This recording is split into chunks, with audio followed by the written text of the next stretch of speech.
Hola, ¿qué tal? Bienvenido al capítulo 120 de la ruta hacia el Shefá, una estrategia para liberar nuestro potencial conectando Vecnos con Dimitri y logrando vencer la franja de oscuridad que queda en Merkur. Esto es todo un tema de neurociencias, espiritualidad, ciencia ficción. Es demasiado emocionante y el Señor me lo entregó ayer.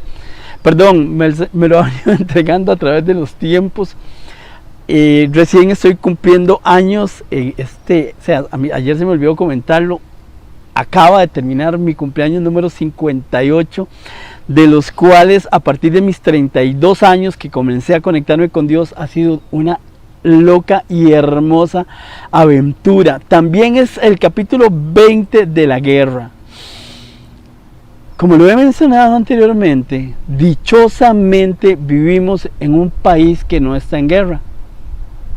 No tenemos contiendas bélicas, ni siquiera tenemos ejército, y eso es una impresionante bendición. Creo que Dios se pulió con nosotros, algo bueno tiene para nosotros y algo muy fuerte a nivel de influencia. ¿Por qué? Porque cuando vemos la promesa de Abraham, en la cual la última es influencia, podemos entender que como costarricenses podemos influenciar el mundo entero con un elemento fundamental, con dos: no tenemos ejército, somos democráticos, y eso es impresionante, de verdad.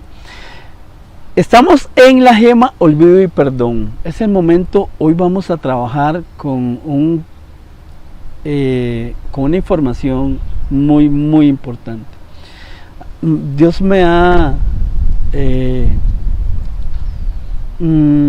apercibido con una serie de actividades. Te comento, como es muy normal, ya te lo he comentado anteriormente, viernes en la noche al iniciar el día de reposo tengo 2 horas 20 de oración. El día de reposo tengo 3 horas y al final del día 1 hora y 20. En este fin de mes y inicio del nuevo mes, para celebrar el novilunio, que fue a partir de ayer en la tarde, y hoy tengo la misma rutina, pero entre viernes iniciar sábado y domingo iniciar lunes, quedaba un día encajonado, que fue final del sábado, inicio del domingo. Ahí no había, en la buena teoría, un día de reposo. Sin embargo, el Señor me llamó a celebrarlo. Igual significa que viernes en la tarde, sábado en la tarde y domingo en la tarde tuve el proceso de 2 horas y 20 de oración. Luego, sábado en la mañana, domingo en la mañana y lunes en la mañana tuve las 3 horas.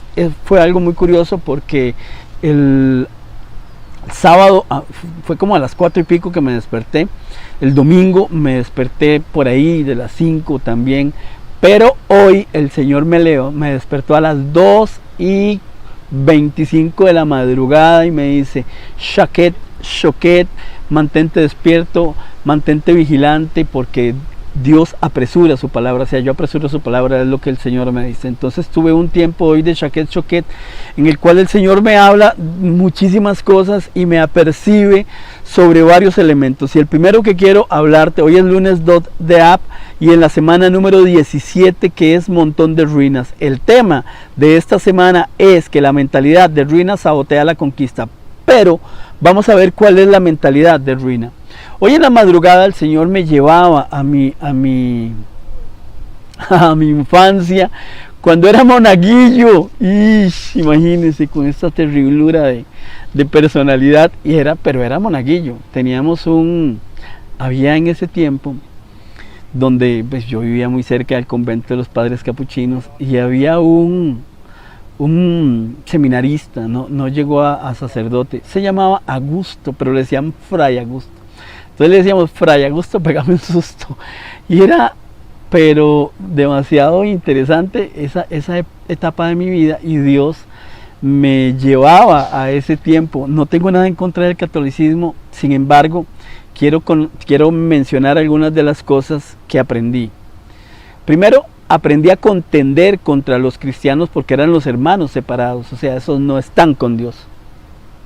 Yo no puedo aseverar eso es algo que solo Dios puede decir, este está conmigo, este no está conmigo, porque Él solo es el único que puede mostrarnos el corazón, o sabe y conoce nuestros corazones.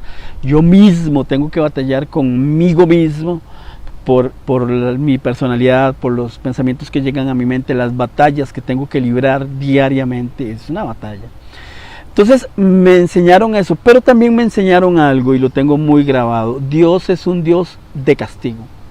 Y mi mente de niño, hasta mis 32 años, se la creyó. Sin embargo, también me enseñaron que en Dios era de amor. Entonces había ahí como una balanza y lo que yo tenía que hacer era tratar de asistir a los sacramentos y a la misa y a la congregación. Y entonces ya como que todo volvía y se equilibraba, y el que peca y reza empata, es como esa filosofía.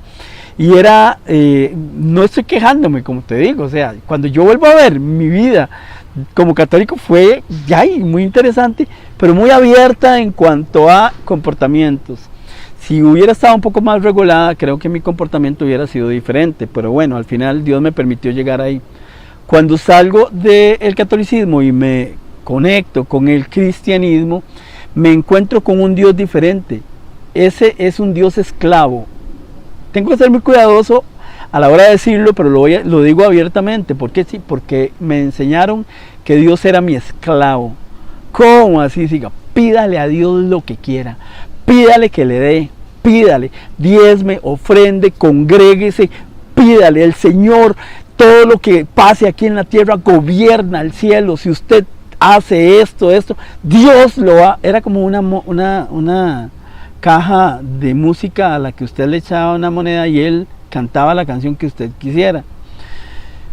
Eso no es tan cierto ni es tan mentira, porque Él sí tiene el poder y Él sí quiere bendecirnos. Sin embargo, hay regulaciones en ese bendecirte que no están instaladas en mi, ya hablamos, sí, en mi software mental. O sea, mi software mental no tiene esos plugins instalados. Significa que no logro administrar de una forma correcta mi mente. Es ahí a donde el Señor me va pasando y me va pasando. Y una vez que llego al ciclo donde concluye mi tiempo en la iglesia cristiana, por toda una serie de cosas que ocurrieron, no me peleé con nadie, simple y sencillo, no tengo problemas con la iglesia cristiana tampoco, creo que hacen una obra interesante. Dios me hablaba sobre la obra que hace la iglesia, la católica, la iglesia cristiana, todas estas congregaciones que están dentro de un mundo en el que necesita urgentemente conectarse con Dios. Y ahora sí entro al tema del match de las neurociencias y la espiritualidad, que lo que hace es que ve a Dios como el Dios todopoderoso, el dueño del universo, y te conectas con Él a través de la Biblia, con un objetivo. Lo que le mostró al pueblo de Israel: ustedes son mi pueblo y son llamados a ser diferentes, en ustedes voy a mostrar mi poder. Significa que Dios en mí quiere mostrar su poder, pero ese no es solamente el poder adquisitivo o el poder financiero. Y vamos a llegar al punto precisamente donde el Señor me hablaba esta mañana. Hay estamos en el capítulo número 7 y 8 del libro de Josué. Hay una nueva conquista, como lo pudiste leer. Es importante que usted lo lea porque no puedo puntualizar o ser minucioso en plasmar la información. Usted tiene que ir ahí, pero hay indicadores que yo extraigo para presentárselos y usted se pueda conectar ahí. Ya ocurrió, se cayeron los muros de Jericó a través de las 7 vueltas del pueblo de Israel, alabando a Dios. Adentro estaban todo el pueblo de Jericó, estaban pero totalmente temblando del miedo. Entran y se conquista. Ok, ya conquistamos Jericó. Jericó es ahí toda la parte de la diosa Luna, todo lo que no le agrada a Dios, y lo estamos conquistando. Quiero decirte algo. Como te lo dije ayer, para nosotros es la semana número 18, siempre se me queda perdida, 17, 18, por ahí ando. Pero lo que estamos viendo en el capítulo de hoy es la semana número 47, por ahí anda. Lo que quiero decirte es que lo que vamos a obtener aquí, lo vamos a obtener en el futuro. En este momento lo que estamos haciendo es extrayendo información. Con esta información oramos a Dios y le decimos, bueno Señor, sí, tengo esto y esto y esto y eso, y seguimos avanzando sin perdernos de vista, ¿ok? Hay un nuevo reto, Jai, pero ¿de dónde nace Jai? Recuerde que cuando Abraham salió de su tierra y de su parentela y llegó a Canaán, plantó su tienda entre Jai y Betel. Siempre nuestras vidas van a estar entre Jai y Betel. Jai es la ruina, Betel es casa de Dios. Y aquí el ejército de Josué con todos sus valientes tienen que entrar y derrotar a Jai. ¿Qué fue lo que pasó? Subieron y en el verso 5 dice, y los de Jai mataron de ellos a unos 36 hombres y los siguieron desde la puerta hasta Sebarín y los derrotaron en la bajada, por lo cual el corazón del pueblo desfalleció y vino a ser como agua. Verso 10, y Jehová dijo a Josué, ok, vamos a ver, ¿qué hace el pueblo de Israel? Josué, en lugar de consultar con Dios, consulta con su equipo de trabajo, y eso es importante y es bueno, y no estoy anulándolo en lo más mínimo, es necesario. Pero siempre el consejo de Dios debe prevalecer sobre cualquier cosa, nuestra conexión con Dios. Entonces Josué se descuida, no conecta con Dios. Los que están en su asesoría, los espías, dijeron, es un pueblo pequeño, no te preocupes, es Jai, está en ruinas. Precisamente estamos en esa mentalidad de ruina que tenemos que eliminar. Y resulta que van, atacan y pierden, y tienen que huir. ¿Qué hacen? Se ponen a llorar. Josué se pone a llorar, se postra así con la frente en el suelo y comienza a llorar, Señor, ¿para qué nos sacaste de Egipto? Y una verborrea que uno dice, wow, o sea, Josué todavía no está preparado para conquistar la tierra prometida. Aún tiene una mentalidad que la ruina lo destruye. ¿Por qué? Porque en medio de un conflicto, lo primero que hace es que se derriba, pierde el ánimo, y entonces mientras el tipo está deprimido, viene del Señor en el capítulo número 10 y le dice, y Jehová dijo a Josué, levántate, ¿por qué te postras así sobre tu rostro? O sea, no hay que postrarse ante Dios a llorar en depresión, te postras a adorar, pero nunca a llorar en depresión. Entonces, ahí en el 11 dice, Israel ha pecado y aún han quebrantado mi pacto que yo les mandé, y también han tomado del anatema, y hasta han hurtado, han mentido y aún lo han guardado entre sus enseres. Y vea lo que dice el número 12, que es el algoritmo del gobierno de Dios. Verso 12, por esto los hijos de Israel no podrán hacer frente a sus enemigos, sino que delante de sus enemigos volverán la espalda. Por cuanto han venido a ser anatema, ni estaré más con vosotros, si no destruyeres el anatema de en medio de vosotros. ¿Ok? Tenemos que destruirlo. ¿A dónde? En la mentalidad de pobreza, en la mentalidad de ruina. ¿Cuál es la mentalidad de ruina? La que se deprime y llora ante las situaciones de la vida. Sí, es muy humano, sí, las emociones, sí, lo que quiera, pero estamos en guerra, y en guerra usted y yo no podemos llorar. Si usted supiera lo que yo estoy viviendo. Hoy es, en este momento, mientras estoy grabando esto, estoy celebrando mi cumpleaños. Por supuesto que le digo que ya pasó, que recién está pasando, porque el video sale a las 6 de la tarde.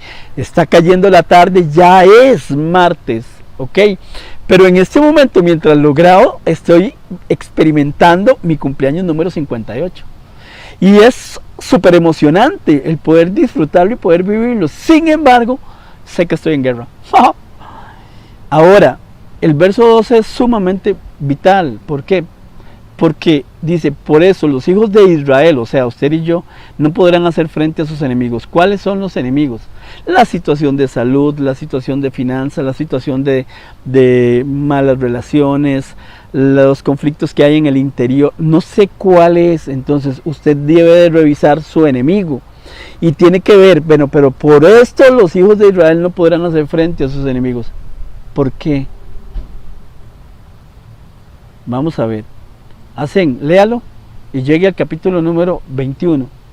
donde dice, pues vi, ahí hay un tipo que se llama Acán, que su nombre significa perturbador, y es el perturbador de la mente. Dice, pues vi entre los despojos un manto babilónico muy bueno, y 200 ciclos de plata, y un lingote de oro de peso de 50 ciclos, lo cual codicié y tomé, y he aquí que está escondido bajo tierra, en medio de mi tienda, y el dinero debajo de ello. De todo eso que él robó, Acán, el manto babilónico, los 200 ciclos de plata, el lingote de oro, de esas tres cosas, bueno, y el dinero, de esas cuatro cosas no hay ningún problema. O sea, de las tres, las segundas tres, no hay ningún problema. El problema es el manto babilónico. ¿Por qué? Porque ¿qué es el manto babilónico? Vamos a Jesús. ¿Qué fue lo que tomó nuestra chica heroína? El manto de Jesús. ¿Ok? ¿Qué representa el manto? El manto tenía los 10 mandamientos. Pero aquí estamos hablando del manto babilónico. El manto representa la personalidad. ¿Qué es lo que quería el manto babilónico? ¿Qué es lo que representa el manto babilónico? Regresemos a los primeros 11, vamos a ver, del capítulo 7 al capítulo 11, que es donde comienza a narrar toda la corrupción del ser humano a través del error de Adán. Recuerde que lo que estamos reparando es el error de Adán. Ya llegamos con Jesús, pero tenemos que transitar las 50 semanas, o sea, vamos de camino. No lo estamos logrando todavía, pero estamos desarrollando toda la recolección de información para alcanzar los resultados, llegar al final, porque es toda una ruta. La ruta del Shefá no se termina en la semana 18, se termina en la semana 50. Ok, ahí en ese tiempo hacen una torre de Babel, la torre de Babel, que es el hombre alcanzando a Dios. ¿Qué es el manto babilónico? Es el hombre alcanzando a Dios, es la personalidad nuestra tratando de alcanzar a Dios. Ese es el manto babilónico. El manto babilónico tiene relacionado que Dios me sirva en todo lo que yo quiera, en lugar de que yo sea quien le sirve a Él. Que Dios me dé lo mejor. Si no me da lo mejor, si tengo un problema X, si me dejó mi esposo, si me divorcié, si tengo un problema con la empresa, si la empresa bajó, si no están entrando los ingresos, Dios, ¿por qué no me estás reclamando? Es ¿por qué no me estás respaldando? Es lo que le reclama Josué a Dios. ¿Por qué no me dejaste en Egipto? Hubiera mejor sido.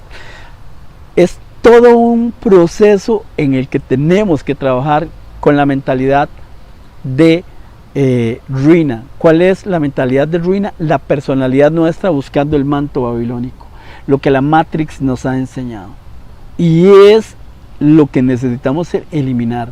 ¿Cómo lo eliminamos? Sencillo, circuncidando nuestro prepucio mental, que la amígdala pueda entender que todo lo que hemos vivido es por un propósito y que el propósito está conectado en Dios. Ahora, ese propósito, por ejemplo, si yo tengo un propósito, lo que tengo que hacer para mostrar mi propósito es que usted lea la palabra de Dios y se conecte con Dios.